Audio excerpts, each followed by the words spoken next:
श्री शिवाय नमस्तुभ्यम। महाराज, जैसा कि आप सभी जानते हैं कि मकर संक्रांति का त्योहार कुछ ही दिनों में आने वाला है। ऐसे में महाराज आज हम जानेंगे कि साल 2026 में मकर संक्रांति का पर्व किस दिन मनाया जाएगा, क्योंकि कई लोगों के मन में ये असमंजस बना हुआ है कि इस बार मकर संक्रांति का पर्व 14 को मनाए या फिर 15 जनवरी को मनाए। इसी के साथ भक्तों, इस बार मकर संक्रांति पर एकादशी भी पड़ रही है। ऐसे में इस बार खिचड़ी बनाए या ना बनाए और खिचड़ी का दान कैसे करें, साथ ही मकर संक्रांति के दिन हमें किन किन नियमों का पालन करना चाहिए, इन सभी महत्वपूर्ण प्रश्नों को आज हम विस्तार से जानेंगे। लेकिन उससे पहले यदि आपको ये जानकारी थोड़ी सी भी उचित लगे तो वीडियो को लाइक करके चैनल को सब्सक्राइब करें और कमेंट बॉक्स में आप ये वीडियो भारत के किस राज्य से या किस शहर से देख रहे हैं कमेंट में जरूर बताएं। तो महाराज, मकर संक्रांति के दिन ही खरमास की भी समाप्ति हो जाती है और खरमास के बाद से ही विवाह आदि के कार्य भी शुरू हो जाते हैं और सारे शुभ कार्य भी प्रारंभ हो जाते हैं। महाराज, मकर संक्रांति को भारत में अलग अलग नाम से जाना जाता है। जैसे कि उत्तर प्रदेश, बिहार और झारखंड में इसे मकर संक्रांति या खिचड़ी, पंजाब और हरियाणा में लोहड़ी, असम में बिहू, गुजरात में उत्तरायण और तमिलनाडु में पोंगल के नाम से जाना जाता है। तो महाराज, यह त्योहार पूरे भारत में एक साथ मनाया जाता है और इस बार मकर संक्रांति को लेकर असमंजस की स्थिति बनी हुई है कि यह पर्व किस दिन मनाना सर्वश्रेष्ठ होगा। तो महाराज, आप सभी ये तो जानते ही हैं कि इस वर्ष 14 जनवरी को दोपहर 3:13 पर सूर्यदेव धनु राशि से मकर राशि में प्रवेश करेंगे और भक्तों, शास्त्रों के अनुसार जिस दिन सूर्य देव का उत्तरायण होता है उसी दिन की मकर संक्रांति मानना सर्वश्रेष्ठ होता है।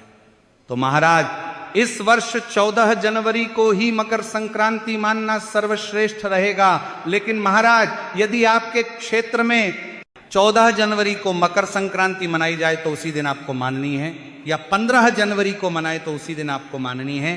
तो महाराज, आप इस वर्ष 14 या 15 जनवरी दोनों ही दिन मकर संक्रांति का त्योहार मना सकते हैं। अब महाराज ध्यान दीजिए, विशेष रूप से जो लोग 14 जनवरी को मकर संक्रांति का पर्व मनाने वाले हैं तो उनके मन में एक प्रश्न जरूर आएगा कि गुरुजी, क्या हम इस दिन खिचड़ी बना सकते हैं? इसी के साथ क्या खिचड़ी का दान कर सकते हैं या नहीं?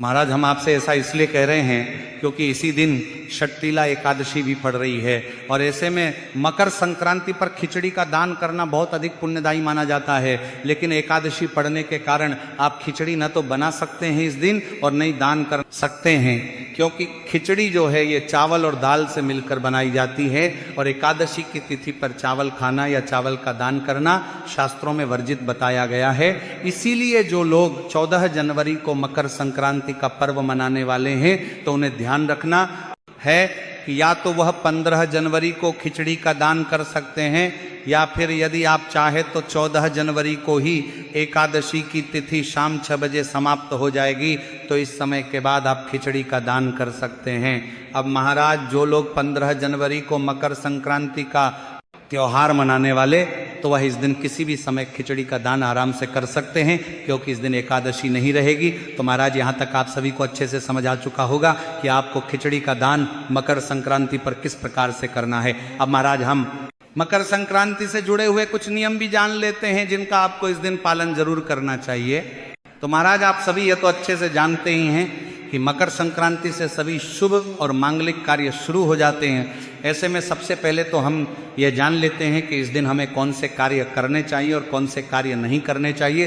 तो महाराज, सबसे पहले तो मकर संक्रांति के दिन आपको सुबह जल्दी उठ करके आपके आसपास जो भी नदी या सरोवर हैं वहाँ पर आपको स्नान अवश्य करके आना है। अब महाराज, मान लीजिए अगर आपके आसपास कोई नदी है, सरोवर नहीं है, तो फिर आपको स्नान करने वाली बाल्टी में थोड़ा सा गंगा जल मिला लेना है और उसी जल में आपको तिल भी डाल लेने हैं और इस जल से फिर आपको स्नान कर लेना है।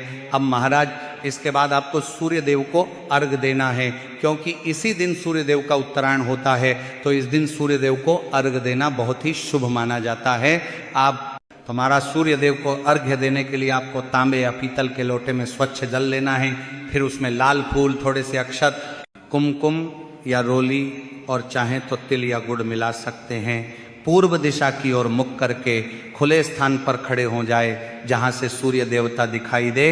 अब लोटे को दोनों हाथों से पकड़कर जल को धीरे धीरे सूर्य की ओर अर्पित करें और जल की धारा से सूर्य की ओर को देखें।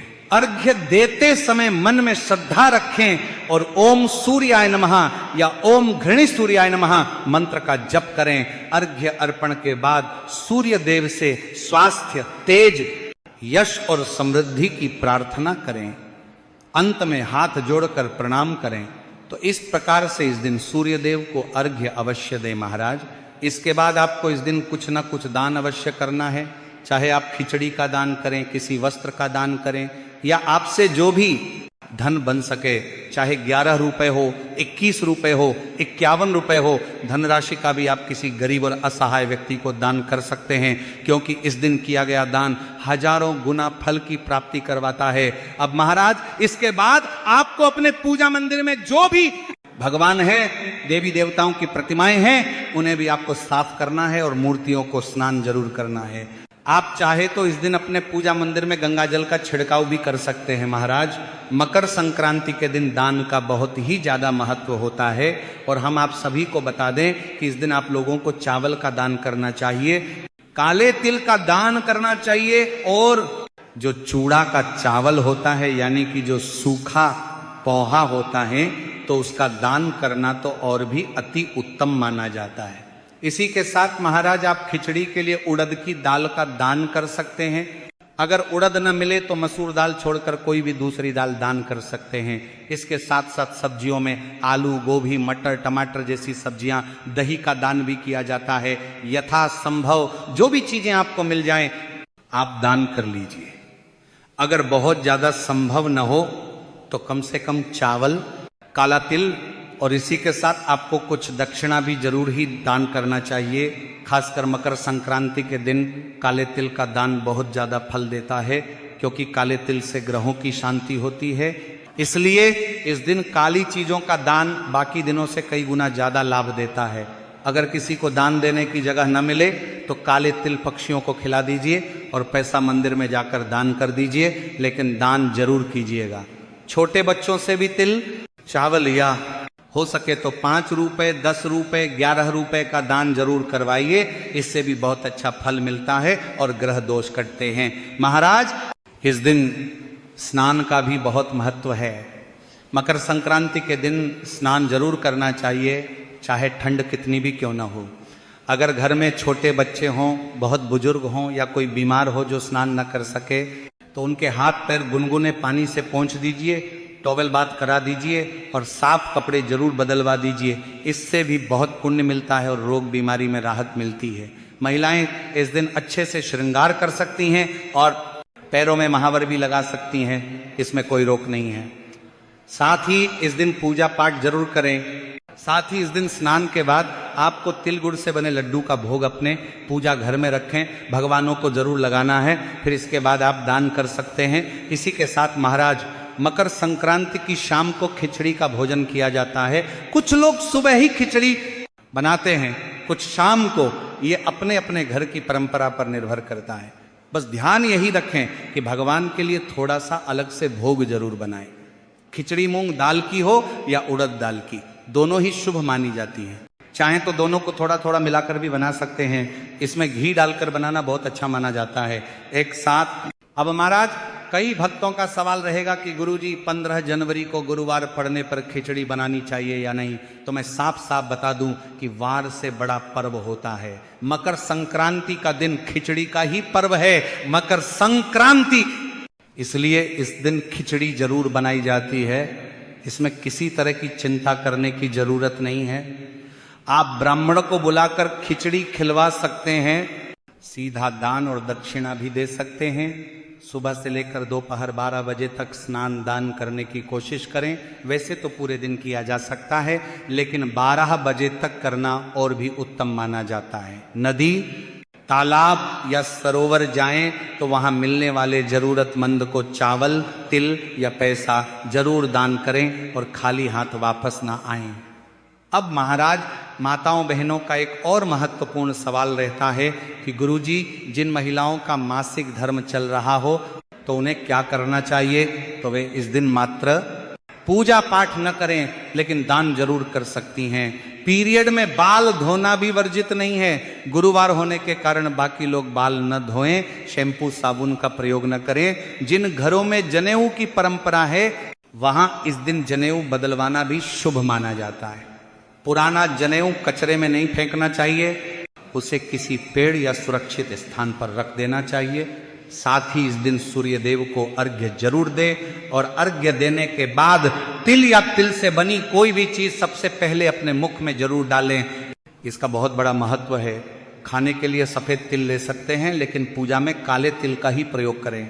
इस दिन किसी का अपमान न करें, किसी को कटु वचन न बोलें और किसी की बद्दुआ न लें।